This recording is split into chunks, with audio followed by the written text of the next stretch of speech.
Hello World, selamat sore, selamat datang di sesi 4 hari kedua PyCon ID 2021. Nama saya Zaki dan saya akan menjadi moderator pada sesi ini yang berjudul Arjuna, Generate Indonesian Poets and Poems Using Python-Based NLP Model. Pembicara pada sesi ini adalah Kak Mikdad Abdurrahman, seorang engineer, indie game developer, dan content creator yang menyukai engineering, leadership, dan entrepreneurship dengan pengalaman di 3 startups. Nah, pada sesi ini Kak Mikdad akan ditemani oleh Kak Vero. Mari kita undang mereka ke dalam room. Halo Kak Vero, halo Kak Mikdad. Halo, Halo, oke, udah siap ya Kak ya? ya, ada suara? Suara Halo, ada Kak Vero? iya, Oke, siap, Fer. ada, siap. Oke, ya. Mau share screen sekarang ya? Oke. Ya. Saya udah share Oke, screen. baik. Silakan Kak Vero dan Kak Mikdad untuk menyampaikan materinya. Beri tepuk tangan untuk Kak Vero dan Kak Mikdad.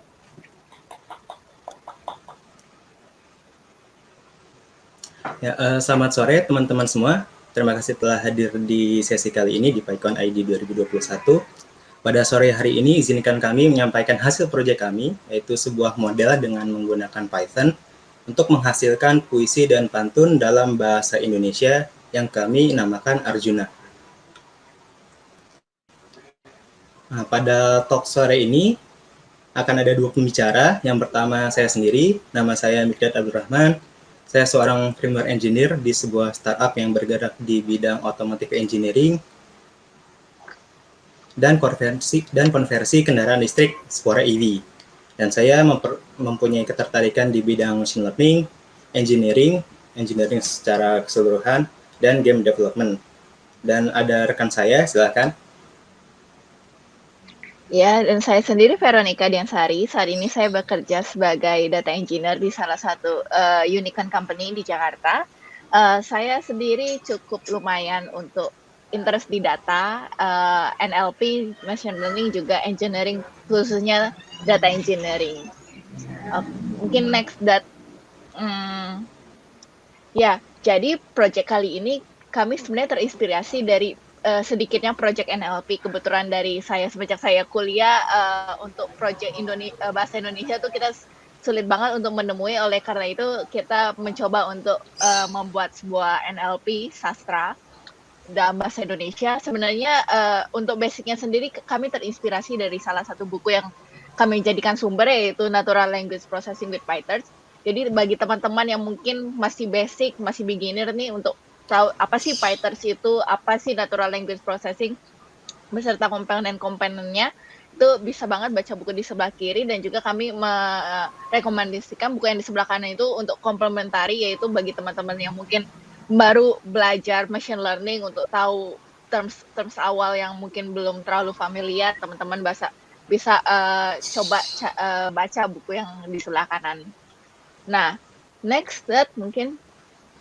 Nah, jadi untuk di talks ini apa aja sih highlight yang akan kita bicarakan? Pertama itu kita akan mengenal apa itu basic dari NLP, juga dua komponen utamanya yaitu NLU dan NLG. Itu apa nanti akan dijelaskan pada slide selanjutnya. Lalu kita akan coba omongin ke elemen-elemen yang lebih dalamnya lagi, yaitu token, embedding, factorizer, optimizer, hyperparameter yang terutama diaplikasikan pada project kali ini, serta tentunya kita akan membahas flow, bagaimana kita membuat model dari awal hingga akhir.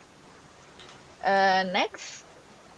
Nah, kita ngasih quotes ini kenapa? Karena tendensi kita senang mencoba hal yang baru, tapi kalau udah ketemu masalah dikit, atau aduh ini kok nggak jalan, atau kok ini kok nge-stuck ya, biasanya kita tend to give up. Oleh karena itu,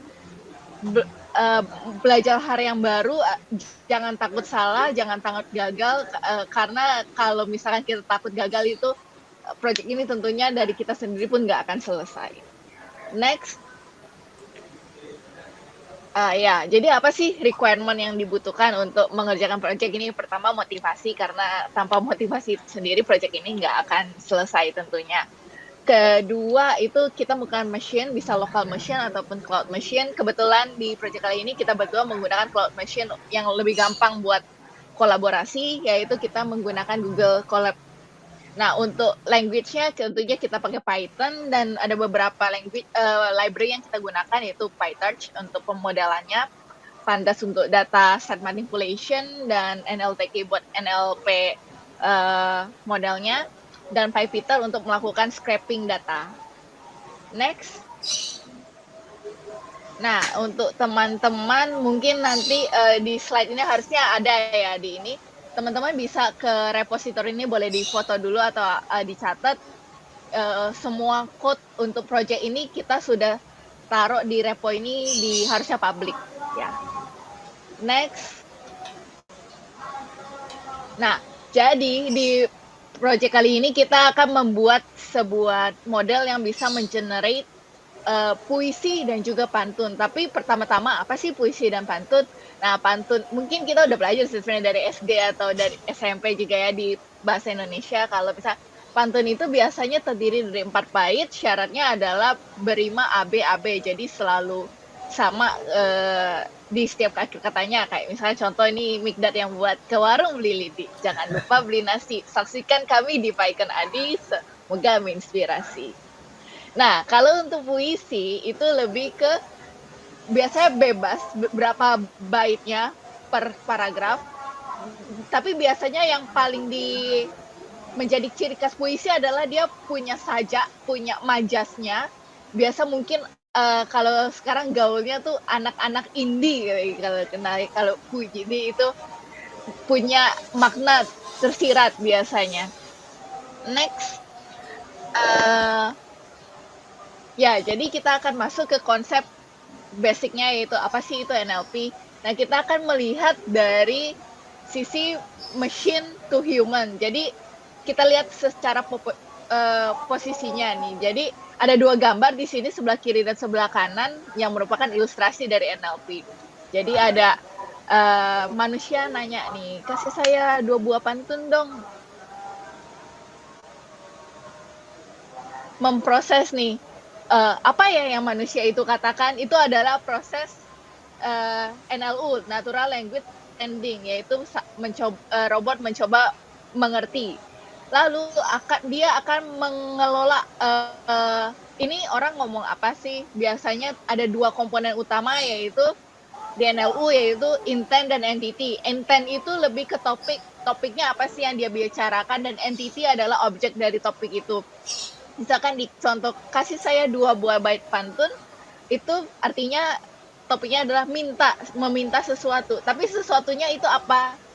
Ternyata pantun. Nah, pantun itu menjadi objeknya, sehingga setelah robot mengerti, oh intentnya request, entity-nya pantun, nah itu dia akan mencoba, oh kalau question-nya ini, kalau trigger-nya ini, maka responnya harusnya ini. Biasanya tuh trainingnya berupa udah klasifikasi flow biasanya. Jadi kalau question-nya ini, jawabannya ini, biasanya kayak gitu.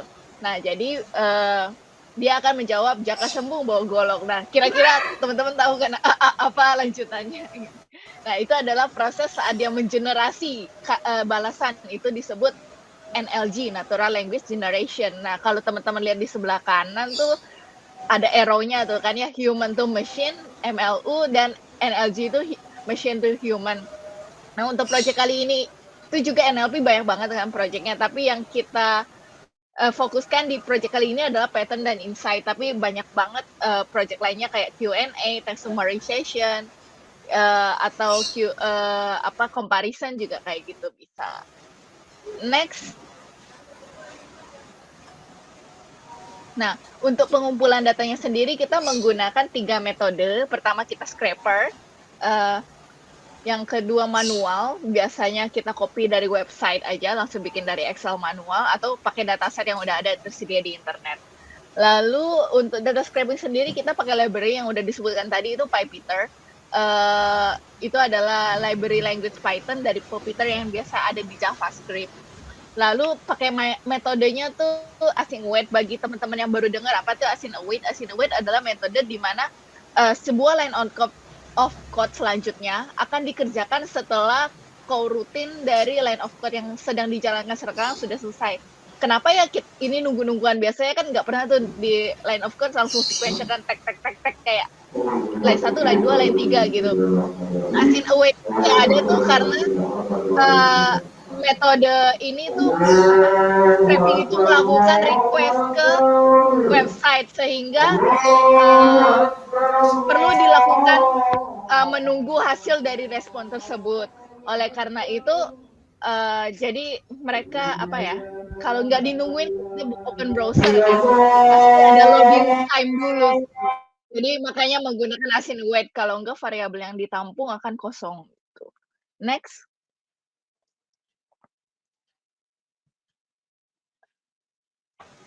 Nah, untuk pengumpulan datanya ini adalah yang kami gunakan flow-nya adalah melakukan login dulu ke halaman websitenya. Untuk scraping sendiri login atau enggak itu sebenarnya tergantung dari kita mau pakai informasinya. Apakah non login itu udah punya banyak informasi, itu biasanya nggak perlu dibikin login scraper-nya.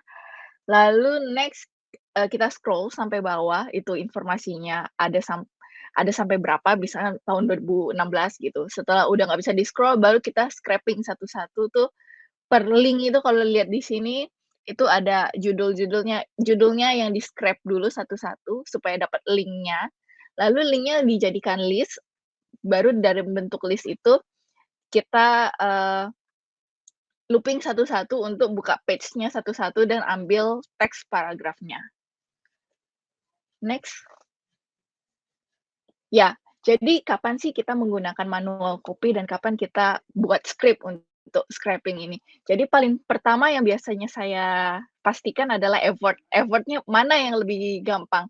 Kalau misalkan kita scraping satu website yang bentuknya punya data yang size-nya besar, misalkan kita bisa dapat 500 row data lebih dari website itu cukup worth untuk bikin Python script-nya, untuk bikin scraper.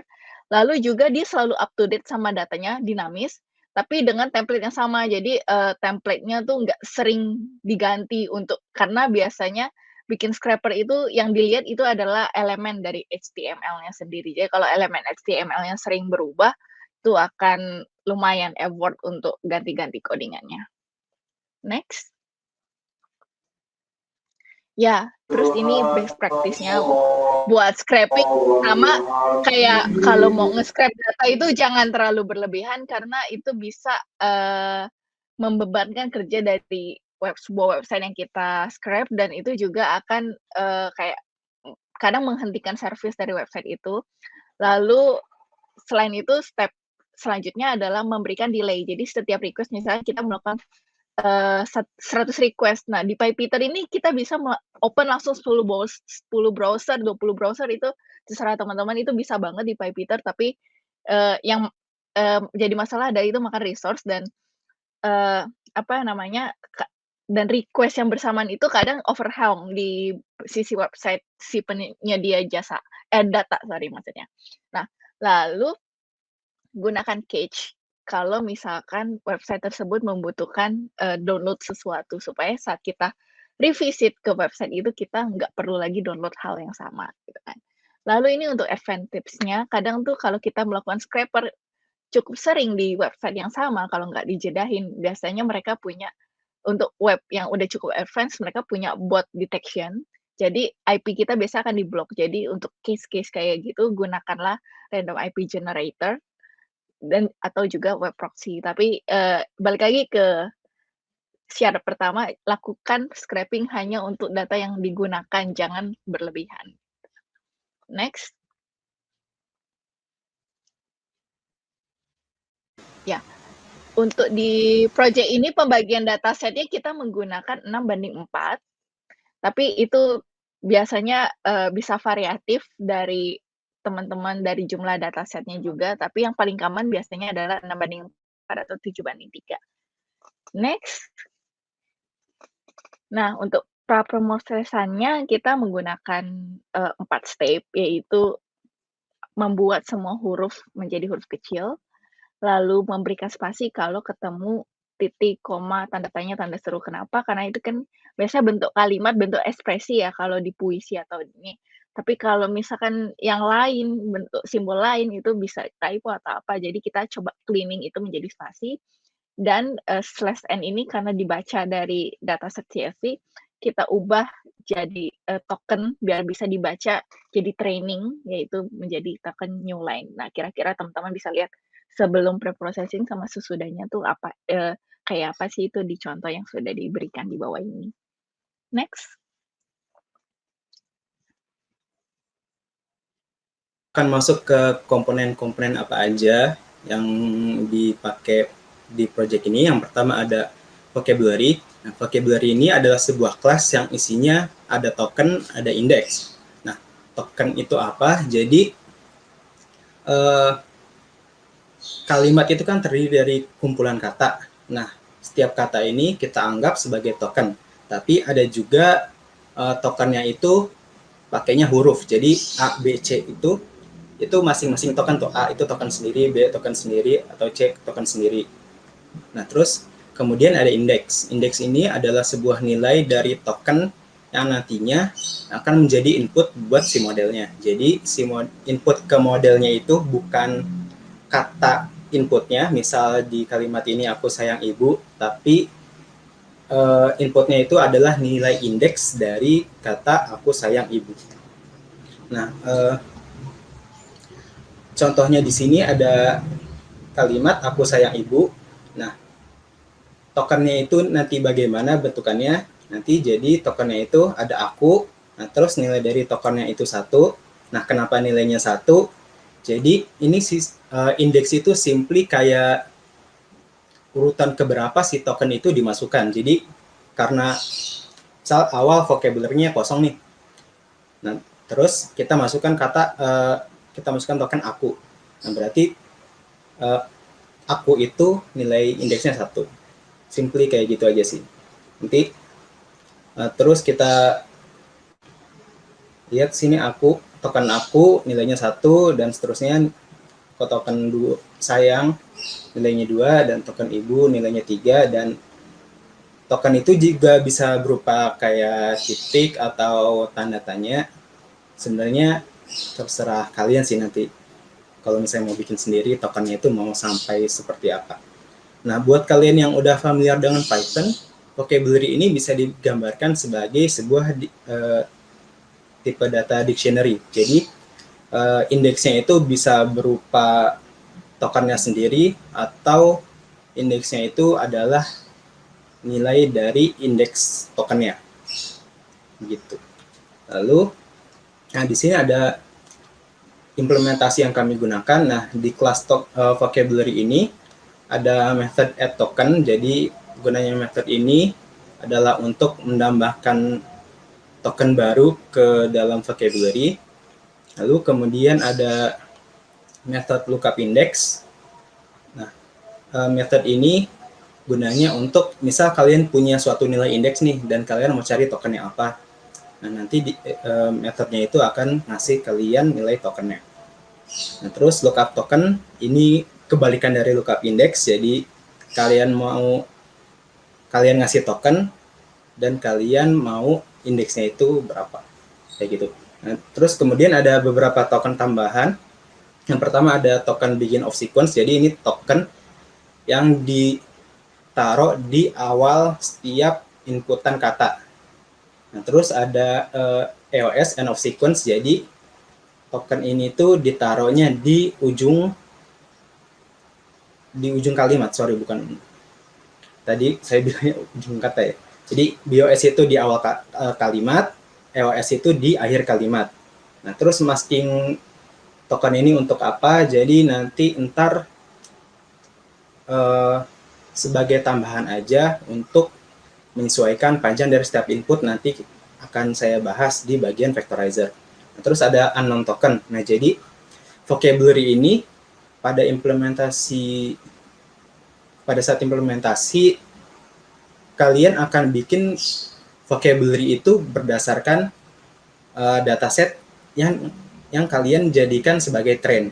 Nah, jadi begitu kalian tes atau validasi, kata yang di bagian tes atau validasi itu bisa jadi nggak ada di vocabulary yang kalian bikin pakai data set training.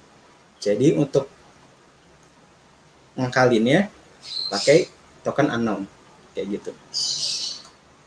Nah, lalu ada vectorizer. Nah, vectorizer ini sebenarnya adalah kelas yang di dalamnya terdapat objek vocabulary. Nah, gunanya apa? Jadi gunanya vectorizer ini adalah mengubah input yang tadinya kumpulan kata. Jadi ini kata inputnya satu-satu aku sayang ibu menjadi vektor.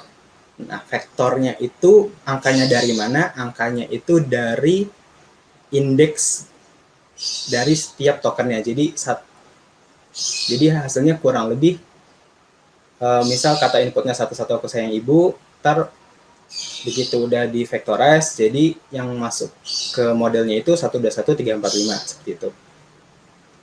Nah, dan juga fungsi vectorizer ini adalah memastikan panjang dari masing-masing vektor input itu sama. Jadi misal di dataset input kita itu paling panjang ada 6. Contohnya satu-satu aku sayang ibu ini. Nah, terus ada data selanjutnya aku sayang bunda. Nah, ini kan aku sayang bunda ini panjangnya cuma 3 ya, dan sedangkan kita butuh panjangnya dia 6. Nah, disitulah token mas tadi berguna. Jadi untuk nambahin panjang dari inputan yang pendek, ditambahin di ujungnya setelah EOS, end of sequence, kayak gitu. Lalu di sini implementasi kami. Nah, di sini kita ada class method from data frame. Jadi class method ini dipanggil, parameternya itu adalah data frame. Nah, terus dari data frame itu kita ambil kolom inputnya dan kita jadikan dan kita bikin vocabulary dari inputan itu. Nah, returnnya adalah si objek vectorizer.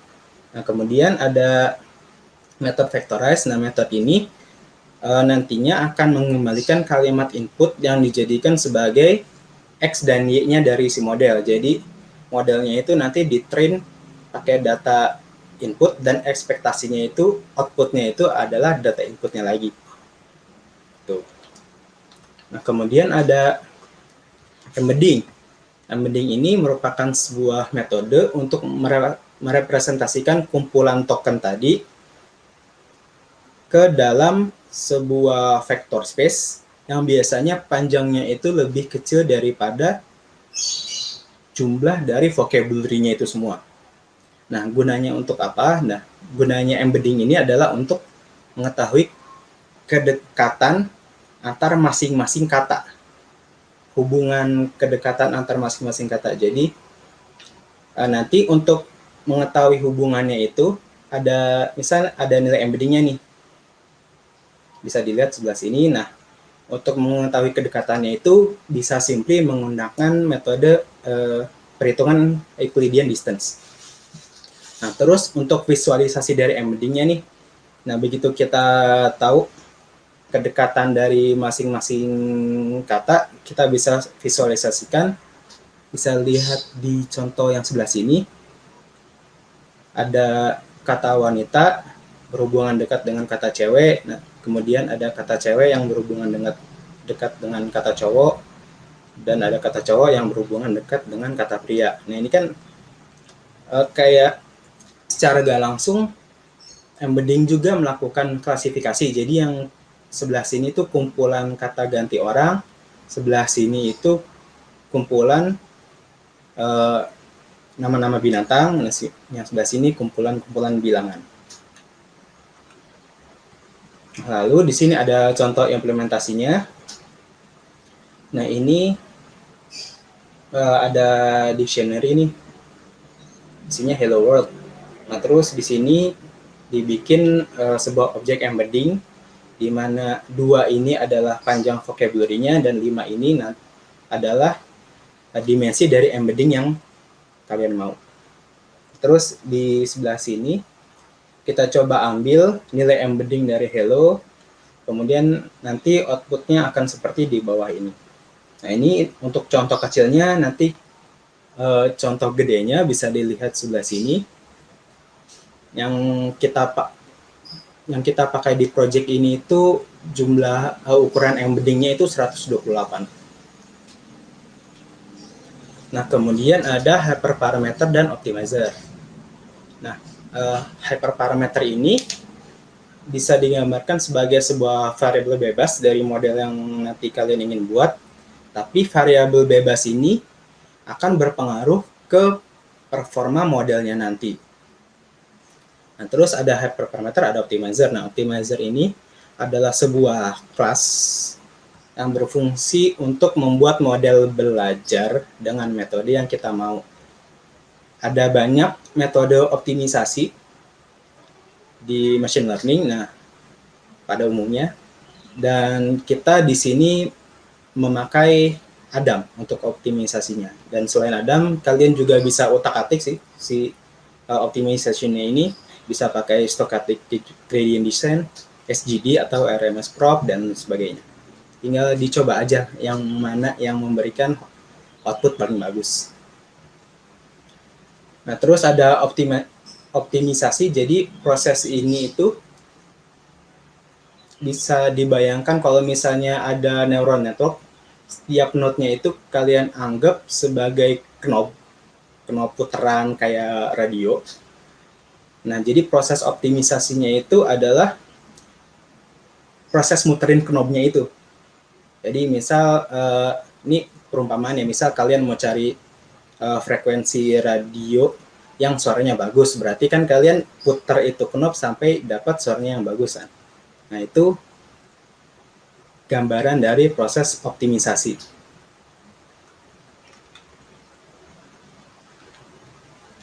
Nah, ini adalah implementasi kami. Di yang sebelah sini adalah hyperparameternya. Yang sebelah bawah sini ini adalah optimizernya. Nah, kemudian kita masuk ke bagian arsitektur modelnya. Jadi arsitektur yang kami gunakan dalam model ini, jadi ada input layer disesuaikan dengan panjang vocabulary-nya. Lalu ada embedding layer. Terus ada kita pakai recurrent neural network. Nah, ini itu kita pakainya GRU, Gated Recurrent Unit, dan kemudian ada output layer yang berupa fully connected layer. Nah, jadi nanti cara kerjanya, dari inputnya itu masuk ke embedding layer dulu. Nah, kan outputnya itu adalah nilai embedding dari setiap kata, dan nantinya itu akan jadi input ke GRU, ke Recurrent Neural Network. Lalu outputnya itu akan masuk ke fully connected layer ini, dan harapannya outputnya ini itu akan jadi seperti input layer nilainya setelah optimisasi dan training dalam beberapa epoch. Nah, di sini implementasi kami. Nah, jadi karena kami menggunakan PyTorch, jadi kelas modelnya ini akan derive kelas dari NN.Demand modul. Nah, requirement-nya dari derive ini adalah kita harus punya method forward sama init sih. Terus, nah di init ini kita define tuh setiap layernya. Tadi ada embedding layer, ada RNN layer, ada fully connected layer, dan juga di sini ada dropout layer tapi opsional aja, nggak wajib. Jadi dropout layer ini gunanya untuk ngefilter node-node mana aja yang kurang berpengaruh terhadap outputnya. Jadi lumayan buat ngurangin komputasi pada saat evaluasi. Nah, terus di sini ada method forward. Jadi ini method forward itu kalian masukin input, lalu seperti yang saya sudah jelaskan, dia masuknya ke embedding layer dulu, baru ke RNN. Habis itu kita sesuaikan shape-nya di sini supaya bisa masuk ke fully connected layer. terus outputnya kita balikin lagi. Maksudnya ini balikin lagi ke ukurannya. Jadi ini ukurannya 3 dimensi. Nah, balik lagi ke fully connected layer itu harus 2 dimensi. Kemudian buat balikinnya lagi, kita balikin lagi ke 3 dimensi. Nah, terus ini sudah masuk ke proses trainingnya. Pertama kita initiate train state-nya dulu. Nah, ini biasanya pada initiate train state ini kita define seperti hyperparameternya apa. Lalu misal kita mau taruh file path buat datasetnya di sini bisa. Lalu kita muat datasetnya. Nah, jadi untuk memuat datasetnya ini kita di kodenya itu nanti kalian bisa lihat ada suatu kelas namanya dataset. Nah, itu di dalam kelas dataset itu udah ada vectorizer-nya. Jadi dia ambil dataset, ngebagi dataset jadi ukuran yang kalian mau, misal trainingnya 60 atau 40, trainingnya 60, terus validasinya 40, bebas. Habis itu di dalamnya itu udah ada object vectorizer. Nah, object vectorizer-nya itu kita keluarin dari object dataset biar memudahkan, soalnya kadang nantinya buat sampling itu untuk memudahkan kita mengakses si vocabulary-nya. Terus kita initiate modelnya, kemudian kita initiate optimizer-nya. Nah, initiate model ini harus duluan karena untuk kita initiate optimizer-nya ini dia butuh parameter-parameter yang ada di dalam modelnya. Di sini implementasinya. Jadi flow yang tadi itu sebenarnya udah ngikutin dari kodenya, jadi supaya teman-teman membaca kodenya udah tahu flow-nya duluan kayak gimana. Di sini pertama tadi initiate train state, terus di sini opsional kalau misalnya kalian bisa pakai GPU buat training boleh, atau kalian mau pakai CPU juga nggak apa-apa kalau kuat ya. Terus di sini kita load datasetnya. Nah, terus tadi kita keluarin si vectorizer-nya itu. Kemudian kita initiate object modelnya. Nah, hyperparameter tadi nanti dimasukin ke sini. Terus di sini kalau di PyTorch itu kalian harus istilahnya kayak ngasih tahu si model ini bakal di training di CPU atau di GPU. Nah, kalau misalnya kalian mau ke GPU, kalian harus panggil ini dengan argumen device-nya itu. Kalau misalnya kalian pakai NVIDIA, argumennya itu CUDA. Terus kita bikin optimizer-nya.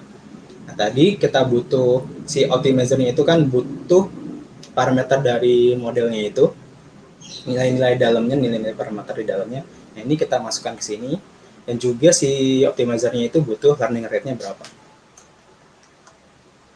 Nah, next, kemudian ini ada training rutinnya. Nah, pada tahap ini kita initiate optimizer-nya dulu. Jadi, anggapannya pakai perumpamaan yang radio tadi. Jadi, satu node itu anggapannya satu knob, satu putaran. Itu kan saling terhubung tuh.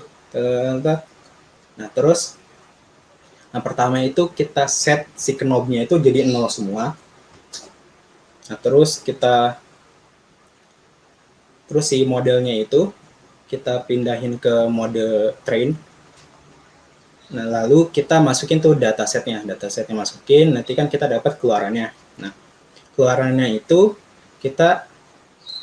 dari situ kita hitung loss-nya berapa. Jadi untuk ngitung loss-nya ini sendiri simply kayak misalnya inputnya itu aku sayang ibu, tapi outputnya itu aku cinta ibu. Nah, perbedaan itu yang kita sebut loss-nya.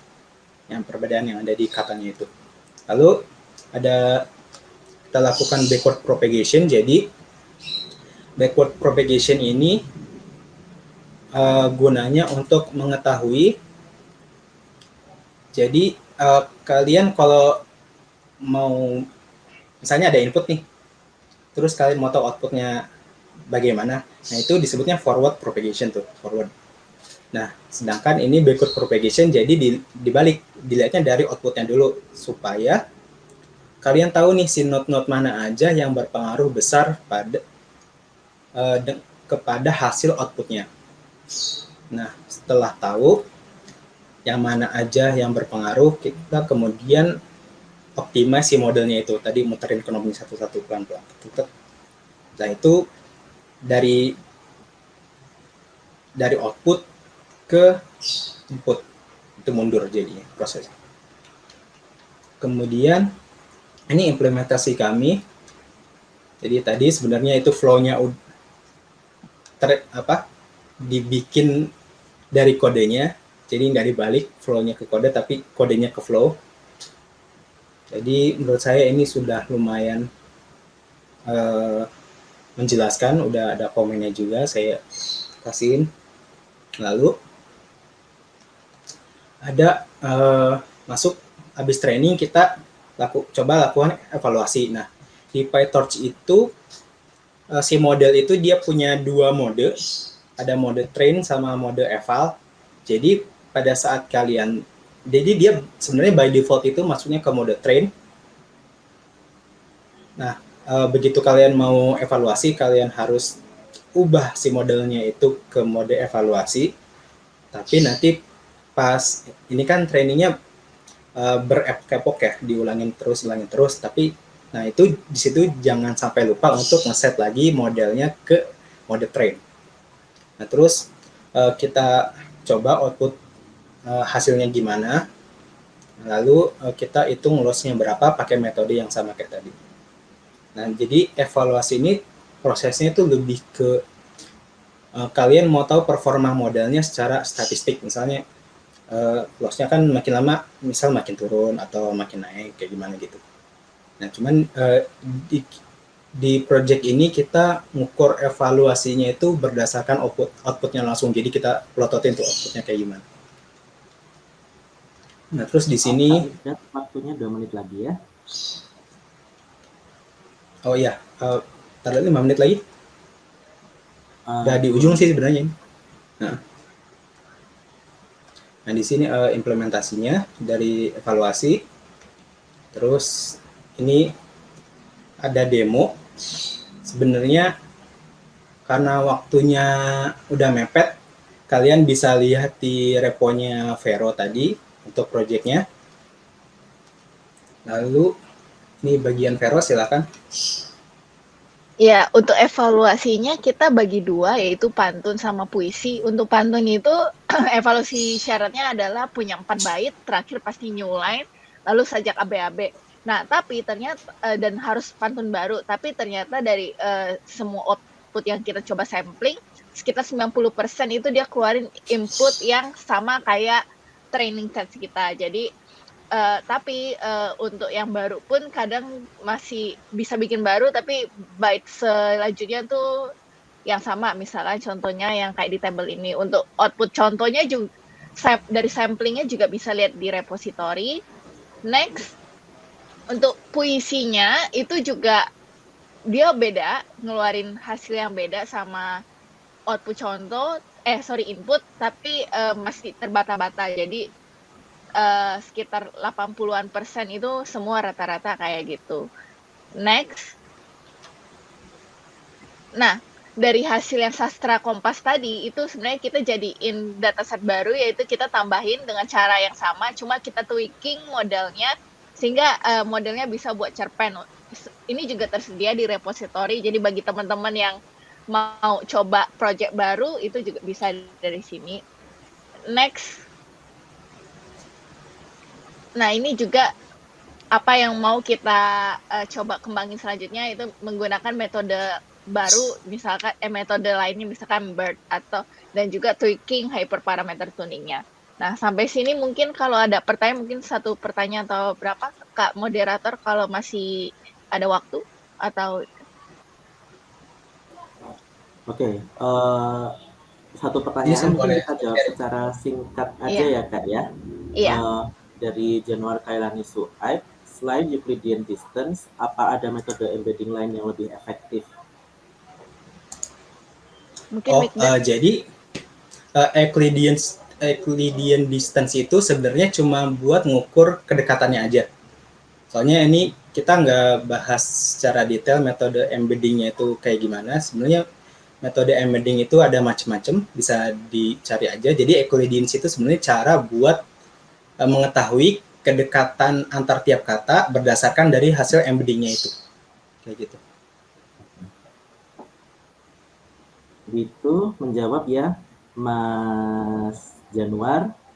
Oke, bagi teman-teman yang ingin bertanya lebih lanjut ke Kak Mikda dan Kak Veronica, mungkin kalau Kak Mikda dan Kak Veronica berkenan, bisa bergabung ke room Ask the Speakers di Hubilo, dan teman-teman yang tertarik ingin bertanya lebih lanjut bisa join di room itu untuk bertanya ke Kak Mikda dan Kak Veronica.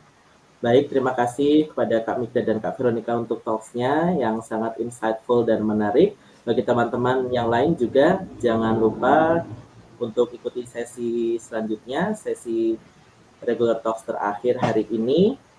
Dan sampai jumpa di sesi berikutnya. Dadah.